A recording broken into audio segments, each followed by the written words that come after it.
Hello guys, welcome back to my YouTube channel রোজকার রান্নায়। তো সবার প্রথমে দেখতে পাচ্ছ আরেকটি রেসিপি নিয়ে চলে এসেছি, সেটা হচ্ছে বালুশাহী মিষ্টি। তো প্রথম থেকে লাস্ট অবধি আমার সাথে থেকে দেখো যে আমি কীভাবে তৈরি করছি। আচ্ছা, প্রথমে আমার লাগছে 2 বাটি জল, ছোটো বাটির 2 বাটি স্টিলের মানে 2 বাটি জল লাগছে। তাতে বেশি জল দেবো না, 2 বাটি জল লাগবে। আমি যেই পরিমাণে ময়দাটা নিয়েছি সেই পরিমাণে আমার চাশনিটা লেয়া লাগবে। আচ্ছা, এরপর আমার লাগছে 1 বাটি থেকেও কম চিনি। ঠিক আছে, সুগারটা এরকম মানে 1 বাটি চিনি নিয়েছি, কিন্তু আমি পুরোটা দিইনি, খানিকটা রেখে দিয়েছি। অতটা প্রয়োজন নেই বলে আমি খানিকটা রেখে দিয়েছি। আচ্ছা, এবার এটাকে চিনি চাশনিটাকে হতে দেবো। আর 2টো এলাচ আমি ফেলে দিয়ে দিলাম, দানা 2টো।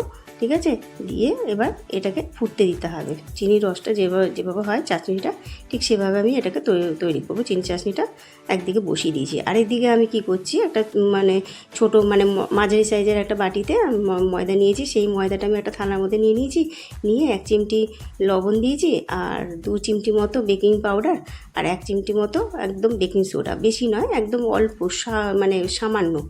এই দিয়ে এবার এটাকে ভালোভাবে একটুখানি হাতে করে একটু মিশিয়ে নিচ্ছি। নিয়ে অল্প অল্প পরিমাণ মতো জল দিয়ে সেটাকে মেখে নেবো, একটা আটার ডো তৈরি করে নেবো। ঠিক আছে। আচ্ছা হ্যাঁ, তারপর নিয়ে নিয়েছি 2-3 চামচের মতো ঘিটা মাস্ট, ঘিটা লাগবেই। যখন মিষ্টিটা খাবে না তখন দেখবে ভেতর থেকে একটা ঘিয়ের ফ্লেভার দেবে, খুব সুন্দর লাগে এই মিষ্টিটা। আর এই মিষ্টিটা তোমরা অবশ্যই সকলেই খেয়েছো, মিষ্টির দোকানে পাওয়া যায়। বাড়িতে একবার তৈরি করে খেয়ে দেখো, খুব ভালো লাগবে। সবার সাথে শেয়ারও করো এই রান্নাটা, রেসিপিটা। তো আর ঠিক আমি এইভাবে এই যে দেখো, এই যে ময়ামটা ভালো করে দিয়ে নিয়েছি। আর অনেকে হয়তো বলবে যে এতে তো বেশি ময়াম লাগে না, হ্যাঁ, বাট আমি তবু দিয়েছি। আর বালুশাহী মিষ্টি একটু মানে ভালো মতো আটা ময়দা না মাখলেও হয়ে যায়। আমি এটা শুধু ময়দা দিয়ে করেছি, তোমরা এটা দুটো মিশিয়ে করতে পারো, আটা আর ময়দা।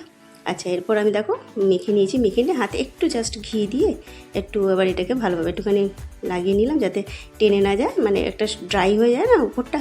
সেই কারণে আমি এটাকে ভালোভাবে এটা আবার একটু মানে ভালো করে মিশিয়ে নিই। তারপর একটা ঢাকনা দিয়ে এবার এটাকে খানিকক্ষণের জন্য মানে 5-7 মিনিটের মতো একটু রেস্টের জন্য রেখে দেবো।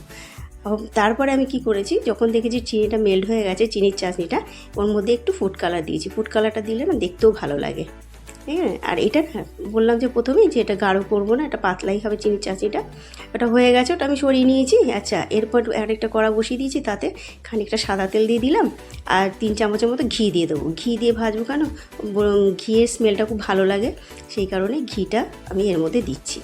ঠিক আছে। আচ্ছা, এরপর তোমরা সাদা তেলও ভাজতে পারো, কোনো ব্যাপার নেই। তো আমি যেহেতু একটু মানে ঘি আমি যদিও দিই না, আমি অনেকবার বলেছি যে ঘিয়ের তেলে যদি করি না, সেটা মানে যেটা বেঁচে যায় সেটা নষ্ট হয়ে যায়, আর কিছুতে করা যায় না। তো কি মনে হলো সেই জন্য আমি দিলাম, একটু ভালো ফ্লেভারের জন্য, যে করছি যখন একটু ভালোভাবেই করি। আর আচ্ছা, এরপর আমি যে ময়দাটা আমি মেখে রেখে দিয়েছিলাম, সেই ময়দাটা থেকে ছোটো ছোটো লেচি করে নেবো, রুটির থেকেও ছোটো ছোটো লেচি করে নেবো। লেচি করে নিয়ে সব কটা লেচি এইভাবে আমি ছোট্ট ছোট্ট করে নেবো। ঠিক আছে। দেখো, আর তোমাদের রেসিপিটা যদি ভালো লেগে থাকে অবশ্যই লাইক, শেয়ার, সাবস্ক্রাইব করতে ভুলো না। আর সবার সাথে শেয়ার করো, আর অনেক বেশি বেশি করে আমাকে কমেন্ট করো। ঠিক আছে, ভালো মন্দ সব কিছু নিয়ে কমেন্ট করো, যে কীরকম লাগলো দিদিভাই, তোমার রেসিপিটা ভালো লেগেছে, লেগেছে। ঠিক আছে। এবার যদি আমি তোমাদেরকে বলেছি, যদি কিছু আমার ভুল হয়ে থাকে তো তোমরা অবশ্যই, আমি তোমাদের কথা রাখবো, আমাকে বলে দিও কোথায় কি ভুল হচ্ছে না হচ্ছে। আচ্ছা, তোমরা হয়তো বলবে যে বালুশাহী মিষ্টি তো এরকম হয় না। আমি এটা না, সেই ছানার জিলিপি যেরকম হয় ঠিক সেরকমভাবেই আমি এটা মানে ভাজ করে নিলাম। ঠিক আছে, এটা আমি আমার মতো করে নিয়েছি, তোমরা তোমাদের মতো করে নিতে পারো, কোনো ব্যাপার নেই। সব কিছু নিজেদের ওপর। কিন্তু দেখো, ডিজাইনটা যেমনই হোক না কেন, কিন্তু টেস্টটা কিন্তু একদম পারফেক্ট। ঠিক আছে। আচ্ছা, এরপর এগুলো করে নিয়েছি, এই দেখো সব কটা করে নিয়েছি ওইভাবে, সেম প্রসেসে ওইভাবেই করে নিয়েছি, কোনো খাটনি নেই, কিচ্ছু নেই। ভীষণ সহজ একটা রেসিপি। তোমাদের কাছে আমার রিকোয়েস্ট রইলো, তোমরা বাড়িতে তৈরি করে খেও। আর তোমাদের পুজোটা এবার খুব ভালোভাবেই কেটেছে, আর সবাই ভালো আছো, সুস্থ আছো। এভাবে ভালো ভালো রান্না করো, সবাইকে খাওয়াও, তোমরাও খাও, খুব এনজয় করো। তো আমি এইভাবে না সব কটা এই যে ভেজে নেব। যেগুলো দিয়েছি এগুলো একটু ওলট পালট করে, একটু ডাক করে, মানে একটু ডিপ করে ভাজবো। ডিপ করে না ভাজলে এটা ভালো লাগবে না।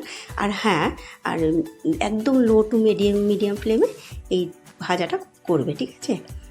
বালুশাহী যে মিষ্টিটা, এটা একদম লো টু মিডিয়াম ফ্লেমেই করবে, বেশি একদম মানে হাই ফ্লেমে দেবে না, তাহলে না পুড়ে যাওয়ার ভয়টা থাকে। সেই কারণে আমি একদম লো ফ্লেমেই করেছি, মানে লো বলতে মিডিয়াম একটু লো ফ্লেমেই করেছি, এরকমভাবেই করেছি। কখন একটু মিডিয়াম করেছি, কখন একটু লো করেছি, এইভাবে করে করে উলট পালট করে একটু লাল লাল করে ভেজে নিয়েছি। এভাবে এই যে হালকা হালকা আঁচে ভাজলে কী হয়, ভেতরটাও খুব সুন্দরভাবে মানে ভাজাটা হয়। আর চিনির যে চাটনিটা ওইটা না ভেতর অবধি একদম অ্যাবজর্ব করে। যখন খাবে ওপরটা একটু বেশ ক্রিস্পি ক্রিস্পি থাকবে আর ভেতরটা একদম মোলায়েম। এত সুন্দর লাগে এই জিনিসটা খেতে। আমি তো মানে যখনই আমি টাইম পাই তখনই আমি করি। তো তোমরাও এভাবে করো, খাও আর খুব এনজয় করো। আচ্ছা, এইভাবে আমি দেখো এই যে রসে ডুবিয়ে দিলাম, দেখো কত সুন্দর লাগছে। সব কটা এইভাবে ভেজে নিয়ে আমি রসে ডুবিয়ে দিয়েছি, আর ডুবিয়ে দিয়ে না 1 ঘন্টা মতো আমি এরকমভাবে ঢেকে রেখে দিয়েছিলাম, ঠিক আছে। আর একটু পরে আবার একটু দেখবো যে একটু ঠিক, আবার একটু উলট পালট একটু দেখে নেবো যে ঠিকঠাক হয়েছে কি না। তো অলমোস্ট একটা ডান হয়ে গেছে, আমি দিয়ে দিয়েছি। এবার পর আবার একটু ঢাকনা খুলে নিলাম, খুলে নিয়ে এটা একটুখানি দেখিয়ে এই যে নাড়াচাড়া দিয়ে আবার একটুখানি ঢেকে রেখে দেবো। ব্যাস, এরপর হয়ে গেল বালুশাহী মিষ্টি।